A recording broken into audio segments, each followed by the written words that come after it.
Hey man, what it do you too? It's your boy back again with another month in video. They say they revealed the Black Ops 6 COD next multiplayer map. So hopefully, you know what I'm saying? But subscribe, like, share, you know what I'm saying? Let's get to it. It's by your boy Espresso. They drop hella content. So we ready? I'm ready for the game to come out. As always, let's get to it. So in just over a month's time, Black Ops 6 is going to be shown off the world via COD Next, revealing multiplayer, some zombies, and maybe some teasers for the future of Warzone. As we talked about recently, that's the only part that's still kind of up in the air and yet to be fully confirmed, but that's also not what we're focusing on here today. Today, I wanted to take some time to start prepping for the Black Ops 6 multiplayer reveal and discuss the content this game is bringing to the table, firstly in regards to maps, a kind of hot button issue when it comes to the launch content each of the past 4 to 5 years or so.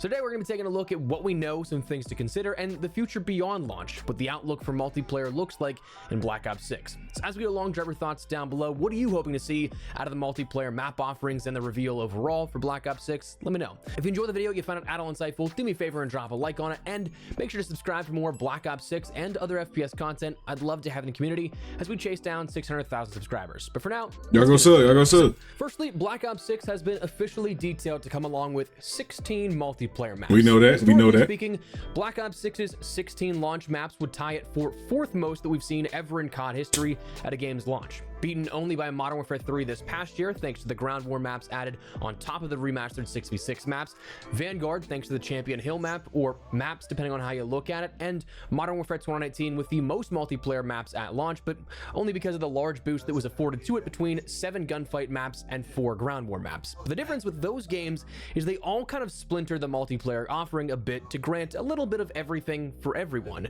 If we're talking simply core 6v6 offering, taking out those maps specifically built for larger scale or smaller scale combat in gunfight or ground war, Black Ops 6 is currently in a multi-game tie as the most offered game content at launch in COD history, tied with the likes of Modern Warfare 3 this past year, Vanguard, Modern Warfare 3 from 2011, Modern Warfare 2 from 2009, and COD 4. So right out of the gate, that's pretty promising news for those that enjoy multiplayer content in a traditional fashion. Now there are differences in gameplay, as mentioned. Some of those prior games in recent years have accounted for things like ground war and gunfight that inflate those numbers a bit at first glance. But while Black Ops 6 will have 2v2 play as an option in the multiplayer experience, it's flipped a bit in sort of that design philosophy. Those 16 maps are still built for 6v6 play in mind, but then when you get to some of those grindy maps comparable to like what we've seen with Shipment in the past couple of years, those really small maps, those are built for 6v6 play alongside and allowing for smaller scale play, but it's not what's necessarily built for it. So 16 maps will be available to play at 6v6 levels come day one, but 4 of those will also be available to play in a 2v2 capacity. So you have an option for 2v2 play, but it doesn't necessarily take away from anything in regards to if you're a traditional 6v6 multiplayer fan, which I think is a nice way to do it. Now, as detailed by Treyarch at a briefing at their studio pre-Black Ops 6 reveal, it was mentioned that there are 12 explicit 6v6 maps that are the core maps. They detailed those other 4 maps that can be played on 2v2 as strike maps, but those are mostly redacted. For the core maps, though, we learned about the maps of Scud, Skyline, Derelict, and Pit. Now, matching these up with what we've seen already from the revealed content from the Black Ops 6 Direct, the marketing images and the gameplay sequences themselves, Scud was, as we'll circle back to momentarily. Scud might be good. I'm seeing that as a good map. We got to see how they play out with the streaks, because we don't got, they said we don't have looping streaks. Depending on how fast we get the streaks and how often we get the streaks, they will change it. So I feel like full game come out, or probably the next, not the first week, we probably ain't gonna have it. If it's real conceived, either by the time the second week of the beta come out, the open beta, or launch of the game, we probably have looping streaks. So we gotta see how the maps work, the rotations. So the flash for hardpoint, not hardpoint, domination, and the points for hardpoint. See how that work? Like I said, streaks, and how the maps, the spawns, how every, you know what I'm saying, how everything flows. This might be a good one. Appeared to be the sequences of gameplay where you see that giant radar dish and showcasing some of the Omni movement explainers where that map takes place. Skyline appears to be the skyscraper high-rise apartment that's seen in the trailer, marketing images, and more.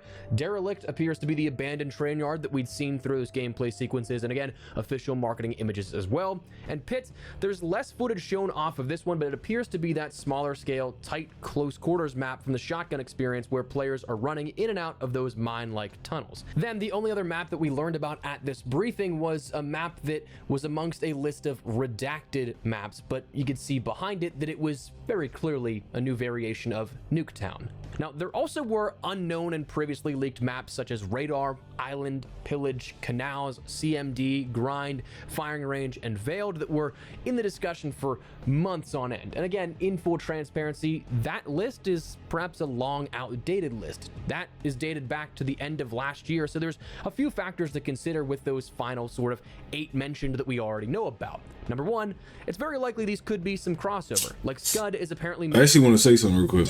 If, you know what I'm saying, early, I'll say Black Ops 2, I feel like the COD with the best launch maps was Black Ops 3. I'm not gonna count. Black Ops 3 had the best launch maps. Like, I'm talking about all of them. You really want to play all, like, I don't even remember the maps for real. I don't remember the name of them, but I remember how each of them looked, and they was playing good. So hopefully these maps kind of the same. If we have the 1-2 ones that you really don't want to play on, I'll be fine with it because we do got 16 maps. You know what I'm saying? So hey, you know what I'm saying? If half, like, well, I said this before. If half the maps good, that's 8. If 8 of the maps good, I'll be fine. The more maps that's better, I'll be fine with. It's meant to be that radar map, which would make sense given the large radar dishes we saw in those gameplay sequences from the reveal. Number 2, some may not be entirely accurate as a sort of depiction of an air quote map. What I'm referring to specifically could be firing range, because that could be the literal firing range we see coming over from Modern Warfare 2 and Modern Warfare 3 into Black Ops.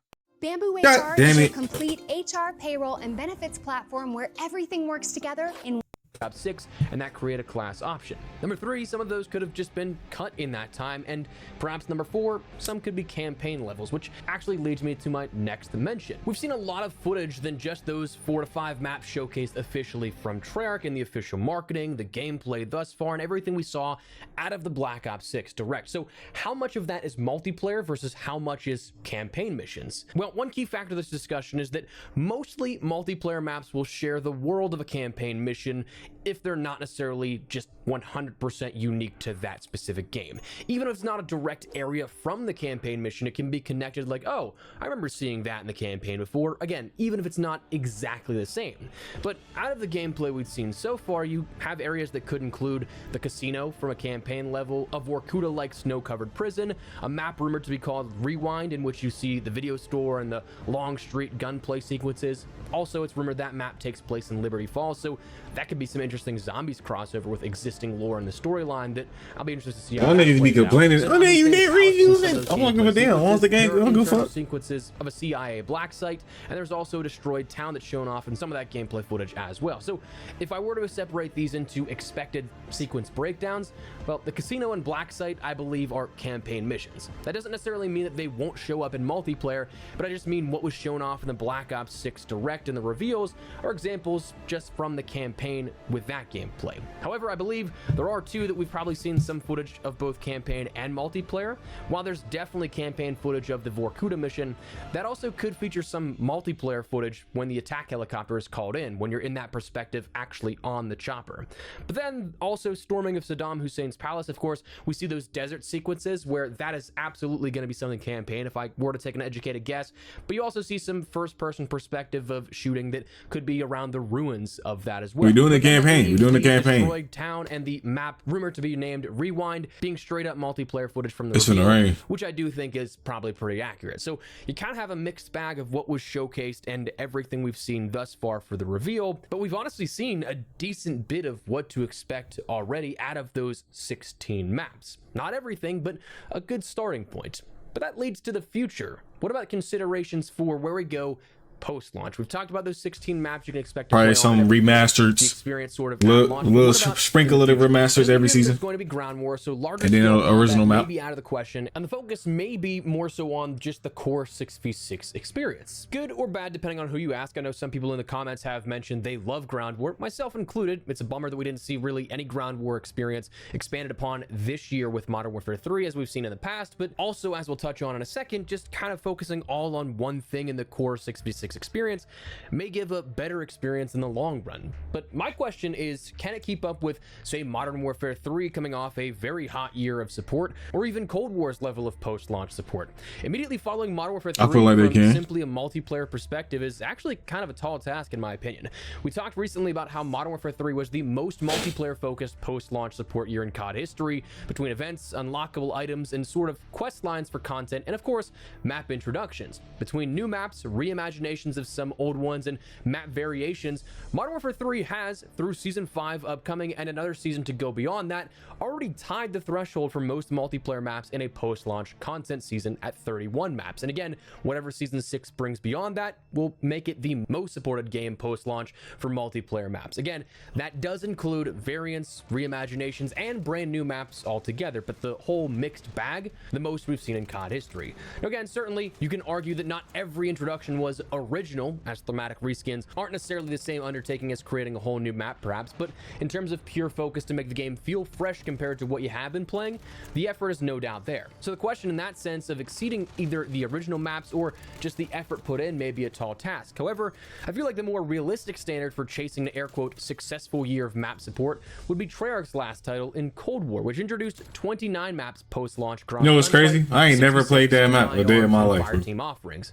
But I think the big differentiation that we have here that puts Black Ops 6 in a sort of unique opportunity for the future is that putting everything together for a holistic start to finish offering for an entire year of support. The key factor when we describe these sort of games and their offering at launch versus post-launch almost always comes down to a seesaw of balance. Modern Warfare 3 this year and the most post-launch maps was a following product of a game launching with only remasters. Black Ops Cold War's 29 maps was a following product of a franchise low 11 maps at launch between 6v6 and Fireteam maps. But they brought that shit up. 2019's franchise leading totals of post-launch support were a following product of only 10 6v6 maps. But oppositely, games like Vanguard that had a solid number of 17 maps at launch also had a franchise low of 11 maps post-launch outside of COD 4 in Mayhem 2007, when DLC maps weren't really a thing yet for the franchise. Damn, well, I don't even remember all them. Of a large total up front, followed by Radar. a large total after the fact, That was has dumb. rarely been seen or achieved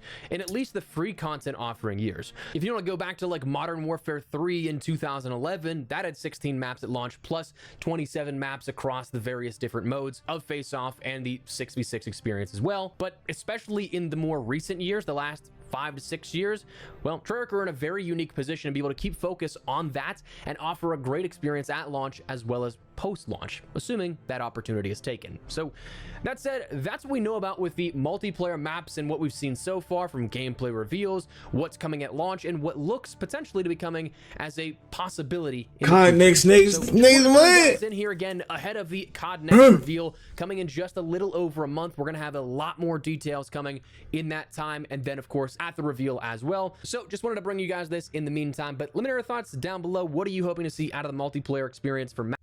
All right, I'm gonna say this. I already said the good maps. At least 8, 9 of them maps need to be good. So, or playable. Let me not say good. Let me say playable, because we just gonna get them remasters like Ron, Newtown. Shit, we might even get Jungle again. What else? WMD. I don't even. Yemen. Oh no, don't even do that. But yeah, maps need to be good, playable. See how we work with the streaks. Hopefully the streaks loop. But when the game starts, depending on how fast we get the streaks. If we get the streaks hella fast, I don't know. If we get the streaks hella fast, they probably need to increase the amount of score it takes per streak. I'll say that. Yeah. Or when it comes to looping, have that little before you can call it in. I don't even want that shit. I'm lying. So we need to find out how the spawns, the rotations, the points for hard point, the flash for domination, where the headquarters, if headquarters gonna be in there, the headquarters, we need to find out what modes we're gonna be able to play. So if they put Patrol Land from Vanguard, y'all remember that? It's movable hardpoint. It's move hardpoint. They put that in there. We'll be fine with that. That's about it though. You know what I'm saying? I just wanted to be fun, fast paced, keep me on there. For some reason right now, I don't know what happened to me. I like playing the game right now. It's not just because of college football. I've been 2K, college football, First Descendant, Call of Duty. I've been doing it all, man. I need to finish them 2 games, but I'm out of here. Let me know what y'all think. The multiplayer experience need to be. I already told y'all mine's plenty of times. You know what I'm saying? But if you new, subscribe. I'm up out of here. Peace, man.